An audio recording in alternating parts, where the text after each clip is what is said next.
The following story has been brought to you by StoriesToInspire.org. The mitzvah of kibud avayim, honoring parents, is so important. And it's interesting, in the Sefer HaChinuch, that's a Sefer that has a discussion and an essay on all 613 mitzvahs. He gives a little introduction by the mitzvah of kibud avayim.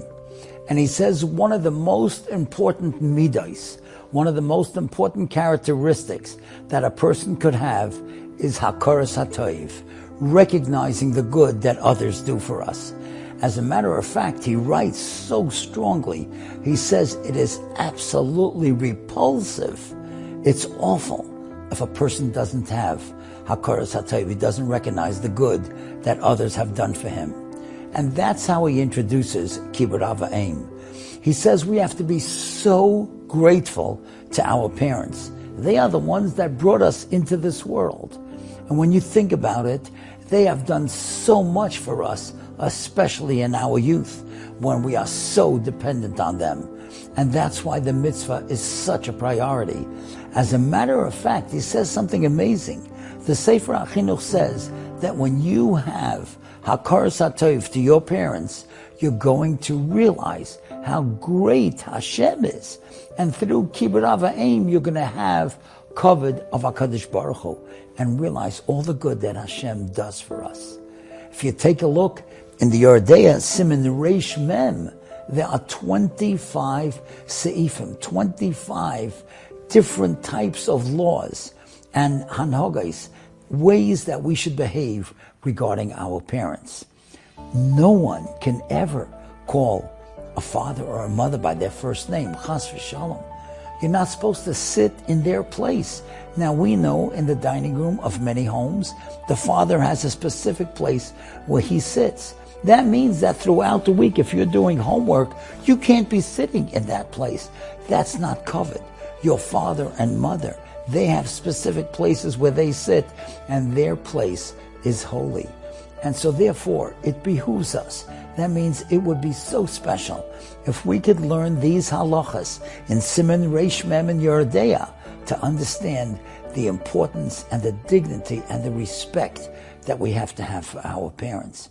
Now, for example, it's mentioned, if let's say your father has a specific first name, which all of our fathers do, you have a friend that has that same first name, you really shouldn't be calling that friend in front of your father. Your father might be thinking that maybe you're referring to him, and that would be a lack of kavod. So let's listen to the stories that we are about to tell and realize that in the Aseres HaDibros, both in Parsha Yisro and in Parshas Vaschanan, kibud avayim is included, and the reward for kibud avayim, there are not too many mitzvahs that it says their reward, but the reward is longevity, arichas yomim. So you could imagine how important it is that the Torah gives us the reward and tells us what's in store for us when we have kibud avayim. I'll just tell you one more thing. Rabbi Shamshon Hirsch asks a very interesting question, and that is, if you take a look at the Aseres HaDibros, 5 on one side, 5 on the other. Many people say that the first 5 are bein Adam lamakim, between man and Hashem. The second 5 are bein Adam lachaveroi, between man and man, between people and each other. Now listen to this. Rabbi Shamshon Hirsch asked the question, why then is kibud avayim the 5th one on the right side, so to speak? It's not bein Adam lamakim. As great as our parents are, they're human beings, right? So why is it bein Adam lamakim? And he says a fabulous teretz. He says, you know why we have the obligation to serve our parents and treat them with dignity and care? It's not only because they take care of us. Dogs take care of their puppies and cats take care of their kittens, right? So even animals take care of their offspring. but because they bring us back to Har Sinai, because they teach us Torah, they teach us the legacy of Yiddishkeit, and that's the Ben Adam Lamakayim, and that's the greatest respect that we should have for our parents, because they teach us what Yiddishkeit and Torah and Yerusha Shemayim is all about. Let's remember that when we deal with our parents, to give them the greatest honor and the greatest respect. Enjoy these stories, and you will see how great people feel about Kibud Av V'Em. The name of this story is the warm connection between a child and his parents.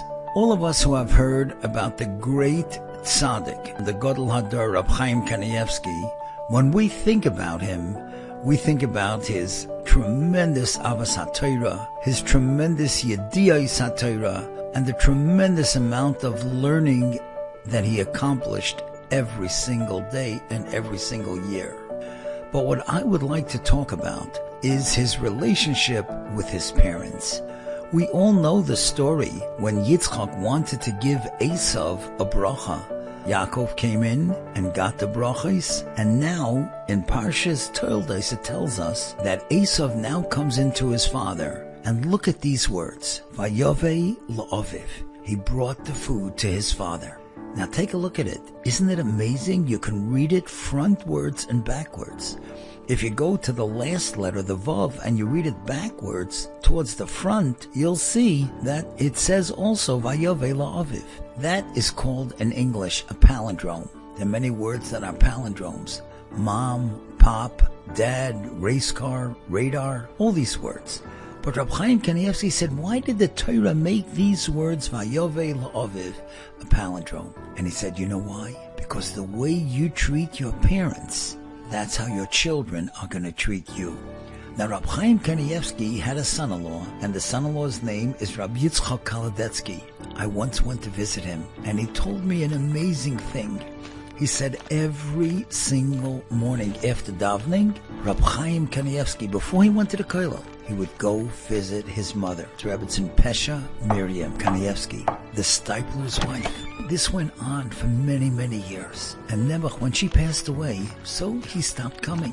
A few days later, he met his father, Rabbi Yaakov Yisrael Kanievsky, the Stipler Rav. And the Stipler said to his son, Reb Chaim, I also used to enjoy when you came. You see, Reb Chaim thought that only his mother would be interested in having a little talk in the morning with her son. He didn't realize that his father also enjoyed his company. Rabbi Yitzchak Kaladetsky told me for the next 12 years, Reb Chaim never missed a morning that he didn't go to visit his father. That was the Kibud Av. I think there's a great lesson there. We have to give cover to our parents and recognize that they appreciate our presence. They appreciate our calls. I would say, if you can call your grandparents, that's also a sense of Kibud Av V'Em. Call them every Friday to say Good Shabbos. And as you get older, don't forget to always call your parents, because parents love when children have a connection to them. Now, I want to tell you something that is so beautiful. We know that Reb Chaim Kanievsky had a tremendous love for Torah, Avas HaTorah. How did he get it? I'll tell you what I think. Do you know that every night when he was a little boy, 3 years old, his father, the Gadol Hador, Rabbi Yaakov Yisrael Kanievsky, would sing a song to him before he went to sleep? See, the Stipler took a list of all the Mishnayos, from Brachas all the way down to Uktzin, and he made a song. And that's how Reb Chaim, as a little boy, knew the names of all the Mishnayos. And you know something? My son, when he was in the 5th grade, my son, Rabbi Eliezer, his Rebbe told him, you know, when you come home, when you come back from the Sukkot vacation, you have to know all the Masechtas. And he came home and he said to me, how am I going to learn all the Masechtas? There's so many. I said, it's not a problem. We'll make a song. Now, I had no idea that that's what the Stipler did for his son, Reb Chaim. And so I'm going to sing you this song. And I believe that if you listen to this song numerous times, you too will be able to know all of Shas. You'll know all the names of all the Masechtas.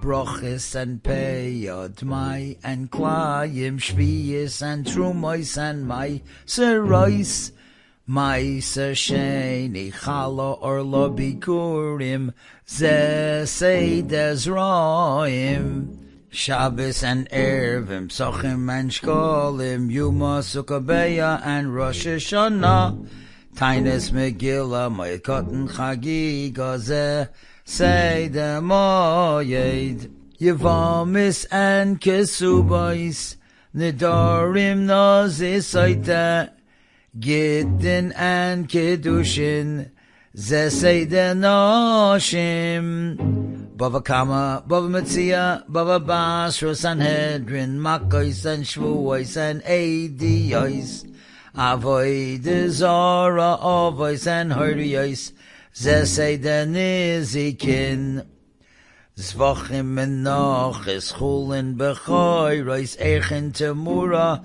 and Krisos, Me'ila Tamid, Midos and Kinim, Ze Seder Kochim, Kalim Oilos Negoyim, Pora Taharos Mikvais, Nida Machshirim Zovim, Tful Yom Yodayim Uktin, Ze Seder Taharos, Zroyim Moyed Noshim, Nezikin Kochim Taharos, Ze Seder HaMishnayos. The name of this story is a most moving bar mitzvah. As we said in the introduction, one of the rewards of Kibud Av Ha'em is Arichas Yamim, living long, having long days. And we will see something now so incredible. This story happened way back in 1938. At that time, Reb Shemaya and his wife Rivka Reichman, they lived in Vienna, Austria. And they were going to make a bar mitzvah for their son Eli. He was going to lane in the Adas Yisrael shul in Vienna. And Motzei Shabbos, there was going to be a big Lava Malka for family and friends. Now, a few days before the bar mitzvah, Reb Shemaya's father, who actually lived in Beled in Hungary, got very sick. And he could not travel to Vienna for the bar mitzvah. And now a decision had to be made. Are they going to make the bar mitzvah without the Zaidi because he couldn't travel? Or just either cancel it or delay it? But you know what they decided? They're going to have the bar mitzvah in Hungary. They're going to take the little boy Eli and some of the family members and go from Vienna to Beled, Hungary, so that the Zaidi could be at the bar mitzvah. What kibud av of Rab Shemaya. Beautiful. In other words, he said, the whole party that we have for all the people and all the family, that's not important. What's important is that my father should be at the bar mitzvah. And sure enough, they traveled there. And they had the bar mitzvah where the father was able to attend. Now listen to this. Friday night, they were all sitting at the Suda. And there was a lot of noise outside. And there was yelling and screaming, and it seemed like there was something joyous going on. But the Reichmans, they didn't care what's going on outside in Beled, Hungary. After all, they were Yidden, and they were celebrating Shabbos and the bar mitzvah of the boy Eli, the grandson of the grandfather who had been ill.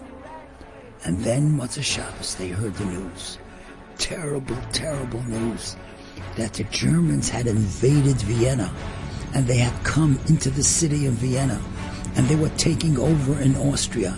And so many shuls were ransacked that Friday night. Yidden were hurt, Yidden were killed. And you know something? They were even looking for Rab Shemaya Reichman because he was a wealthy man.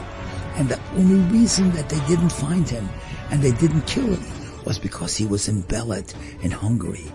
And so because of the mitzvah of Kibud Av Ha'em, his life was saved. And you know something? He never went back to Vienna. His wife and children went and got the children. But Rab Shemaya knew it was too dangerous for him to be seen in Vienna. And eventually, they were able to get out, and they came to Toronto. Now, one of the sons that Rab Shemaya had was the famous Moshe Reichman, who was one of the greatest Balei Tzedakah in the world. a tremendous person who gave tzedakah all over the world. And the only reason that the family was able to survive was because they were away because of the mitzvah of Kibud Av V'Em. And I want to tell all of you something. You know, it's mentioned in Shulchan Aruch that giving kavod and honor and dignity to grandparents is also part of Kibud Av V'Em. And I would suggest to every single one of you, every Friday, if you have grandparents, call them to say a good Shabbos. Tell them what happened. You don't have to have a big long conversation, but the fact that you acknowledge their presence will make them feel so special. And that's part of the mitzvah of Kibud Av V'Em. Calling grandparents, wishing them good Shabbos, letting them know that you think of them. I can tell you personally, my grandchildren, most of them, they call either Thursday or Friday to say good Shabbos. And my wife and I feel so proud. Make your parents and grandparents proud, and do that every Shabbos, every Erev Shabbos. The name of this story is A Trip of a Lifetime. I will never forget when my father came over to me in the spring of 1964, and he said to me, "This summer you're going to do something that is so special. Agudas Yisrael, the great world organization, is having a Knessia Gedola.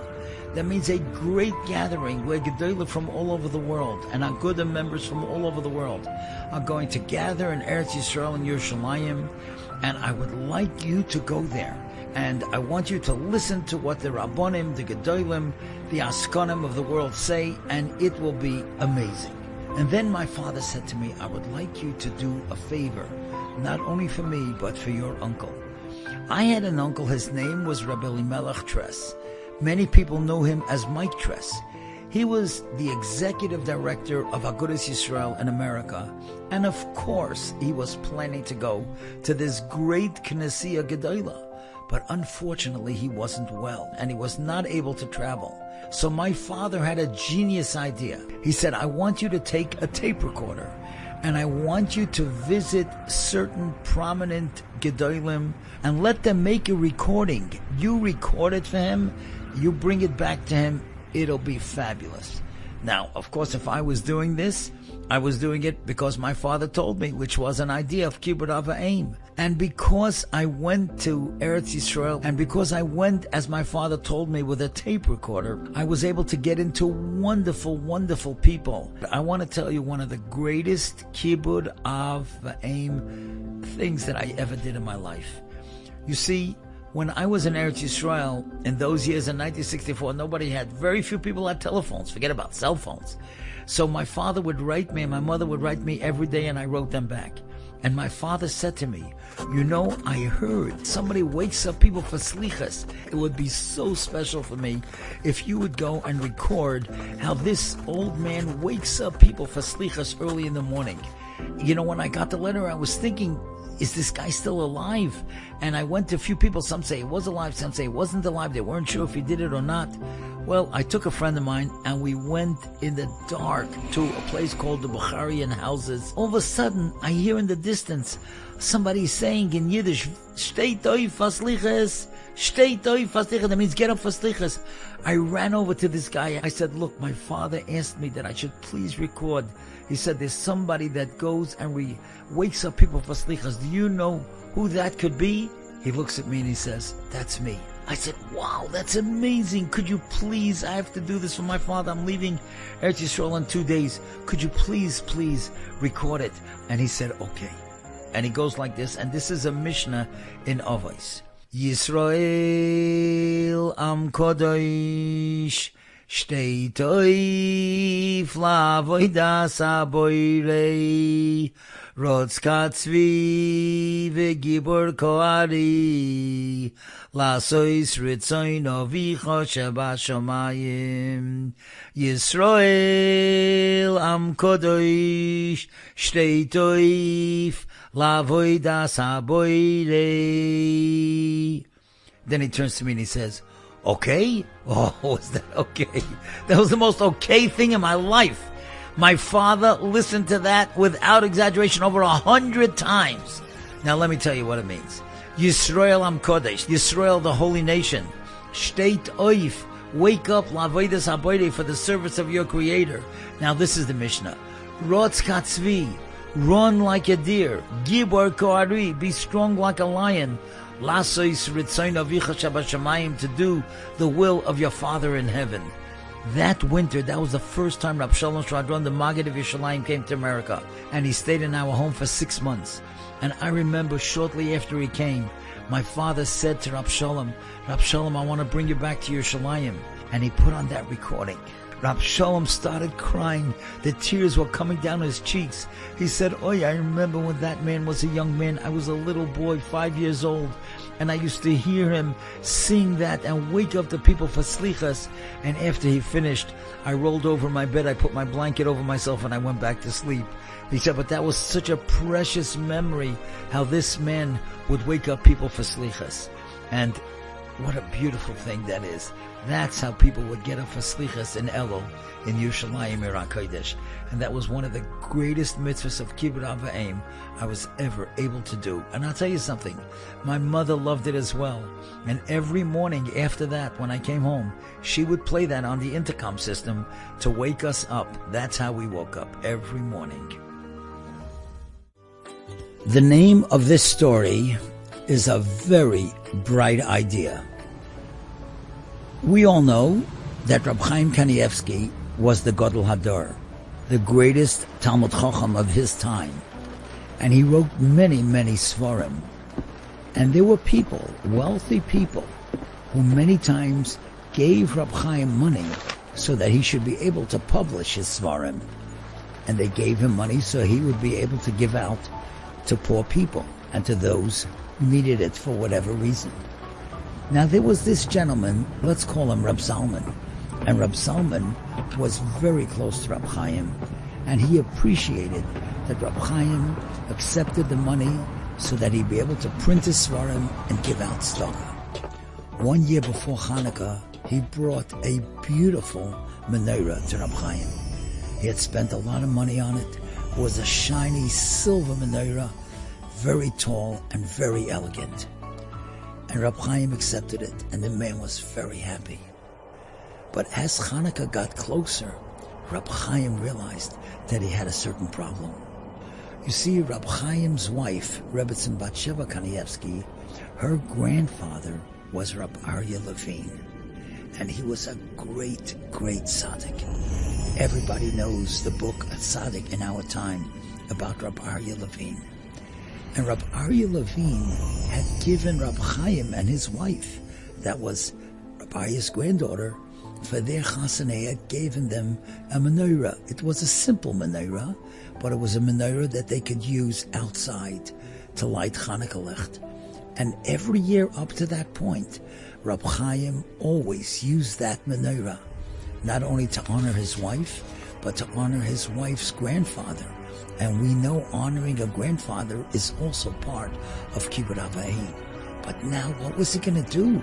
This wealthy man had gotten him this gorgeous, beautiful silver menorah, and he would probably come by to see if Rab Chaim was lighting that menorah or if that menorah was lit.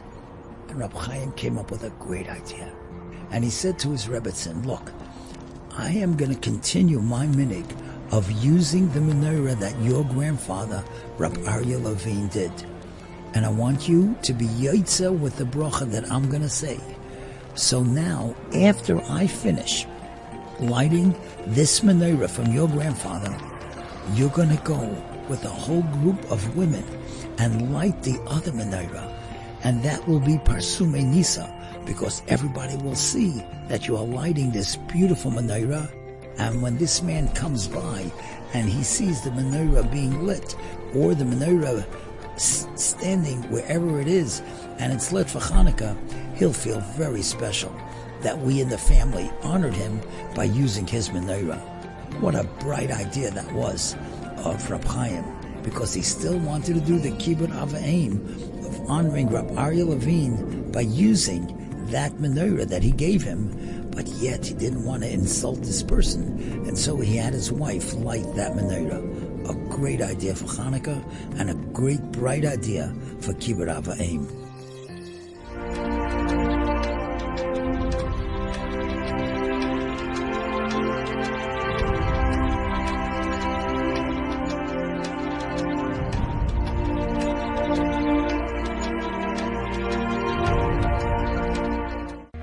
this story? Come again. Bring a friend. StoriesToInspire.org